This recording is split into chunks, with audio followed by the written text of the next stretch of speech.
नमस्कार दोस्तों, जय श्री कृष्णा। आज हम कार्तिक माह महात्म्य 9वां अध्याय लेकर आए हैं।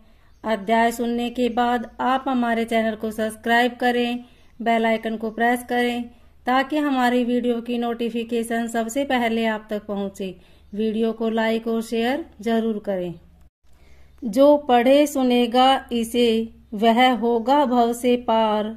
श्री हरि कृपा से लिख रहा 9वां अध्याय का सार।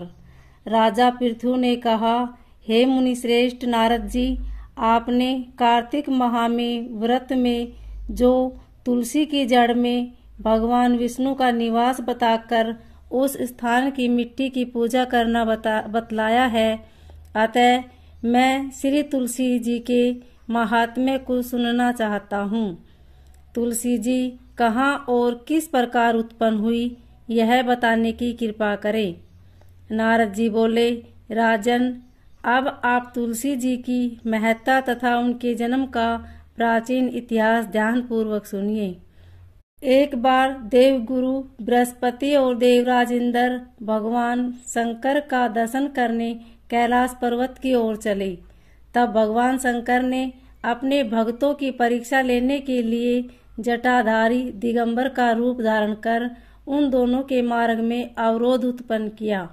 यद्यपि वह तेजस्वी, शांत, लंबी भुजा और चौड़ी छाती वाले गौर वर्ण अपने विशाल नेत्रों से युक्त तथा सिर पर जटा धारण किए वैसे ही बैठे थे, तथापि उन भगवान शंकर को न पहचान कर इंद्र ने उनसे उनका नाम व धाम आदि पूछते हुए कहा कि क्या भगवान शंकर अपने स्थान पर हैं या कहीं गए हुए हैं।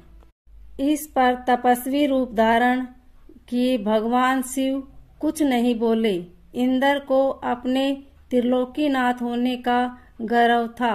उसी अहंकार के प्रभाव से वह चुप किस प्रकार रह सकता था।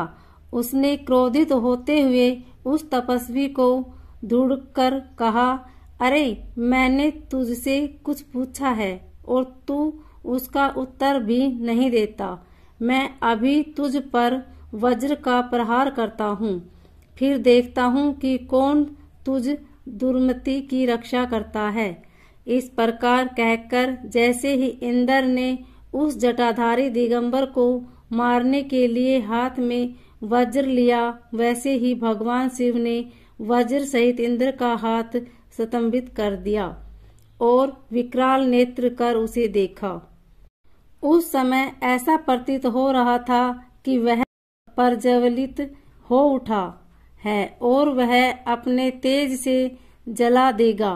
भुजाएं स्तंभित होने के कारण इंद्र दुखित होने के साथ साथ वह अत्यंत कुपित भी हो गया, परंतु उस जटाधारी दिगंबर को प्रज्वलित देखकर बृहस्पति जी ने उन्हें भगवान शंकर जानकर प्रणाम किया और दंडवत होकर उनकी स्तुति करने लगे। बृहस्पति भगवान शंकर से कहने लगे, हे दीनानाथ, हे महादेव, आप अपने क्रोध को शांत कर लीजिए और इंद्र के इस अपराध को क्षमा कीजिए। बृहस्पति के यह वचन सुनकर भगवान शंकर ने गंभीर वाणी में कहा, मैं अपने नेत्रों से निकाले हुए क्रोध को किस प्रकार रोकूं।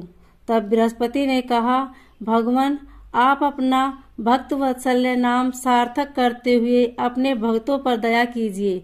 आप अपने इस तेज को अन्यत्र स्थापित कीजिए और इंद्र का उद्धार कीजिए। तब भगवान शंकर गुरु बृहस्पति से बोले, मैं तुम्हारी स्तुति से अत्यंत प्रसन्न हूँ। तुमने इंद्र को जीवन दान दिलवाया है। मुझे विश्वास है कि मेरे नेत्रों की अग्नि अब इंद्र को पीड़ित नहीं करेगी।